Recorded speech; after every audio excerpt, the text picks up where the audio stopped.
Episode 4 की starting में हमको डेविड को दिखाया जाता है जो कि एक अनजान सी जगह में होता है जहाँ पर चारों तरफ घूमने के बाद उसे एक आदमी दिखाई देता है। वो उसे पूछता है कि तुम कौन हो। तभी डेविड जैसे ही उसके तरफ जाने लगता है तो वो आदमी अपनी पावर से उसे दूर फेंक देता है। तभी डेविड नींद से जाग जाता है। तभी सामुएल डेविड को अगला राजा घोषित कर देता है, लेकिन ये बात डेविड के भाई को पसंद नहीं आता है। उसे लगता है कि अगर सॉल को पता चल गया तो वो डेविड को मार देगा, इसीलिए डेविड को बचाने के लिए ये बात सभी से छुपा के रखना पड़ेगा। इधर डार्क कबीला का मुखिया सॉल के पास आ जाता है और कहता है कि सॉल, तुम्हारा बेटा यानी कि राजकुमार ने मेरे बेटी से कुछ गलत किया है, और वो ये है कि मेरी बेटी से संबंध बना है और वो उसे अपवित्र कर दिया है। इतना सुनने के बाद सॉल इधर से बिना कुछ कहे चला जाता है। इसकी थोड़ी देर के बाद रानी वहाँ पर आ जाती है। कहता है कि मूसा के नियम के अनुसार इसे पत्थर मार के मार देना चाहिए। तभी रानी कहती है कि ये नियम आपकी बेटी के ऊपर भी लागू होती है, इसलिए आपको थोड़ा सब्र रखना होगा। डेविड को लेने के लिए सॉल के सैनिक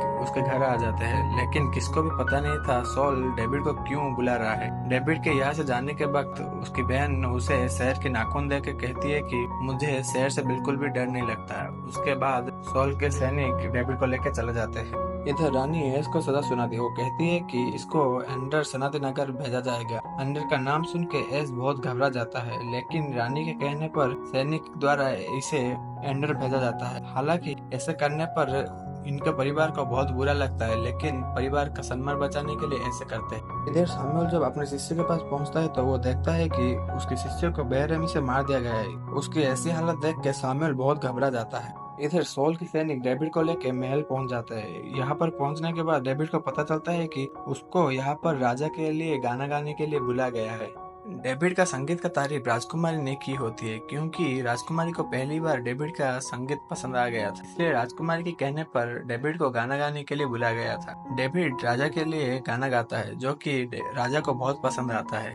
उसके बाद डेविड का भाई डेविड को उसके रूम में लेके आ जाता है और कहता है कि यहाँ पर तुम्हारी जान को बहुत खतरा है, इसलिए रूम से मत निकलना। लेकिन रात के समय डेविड महल घूमने के लिए चला जाता है। घूमते हुए डेविड एक कमरे में चला जाता है जहाँ पर कि राजकुमारी होती है। राजकुमारी को देख के डेविड वहाँ से जाने लगता है, लेकिन राजकुमारी उसे रोक देती है और कहती है कि यहाँ पर पूरा इतिहास है और ग्रंथों को संभाल कर रखा गया है। डेविड को ऐसी चीज बहुत पसंद है, लेकिन उसे पढ़ना नहीं आता था, इसीलिए राजकुमारी उसको पढ़ के सुनाती है और उन शब्दों को डेविड अगले दिन संगीत के द्वारा राजा को सुनाती है। ये सुनने के बाद राजा और राजकुमारी दोनों को बहुत पसंद आता है, इसीलिए रात के समय राजकुमारी डेविड से मिलने भी लगी थी। रात में डेविड को पढ़ना भी सिखाने लगी। यहाँ पर दोनों के बीच में एक दूसरे के बारे में काफी बातचीत चलती है। इधर सेनापति अपने खास सिपाही को अपने पास बुलाता है और कहता है कि सामुएल ने एक नए राजा के चुनाव कर दिया है। सुनने में आया है कि सामुएल जुड़ा कबीला के तरफ गया हुआ था। हमें उसे ढूंढकर उस नया राजा का पता लगाना होगा।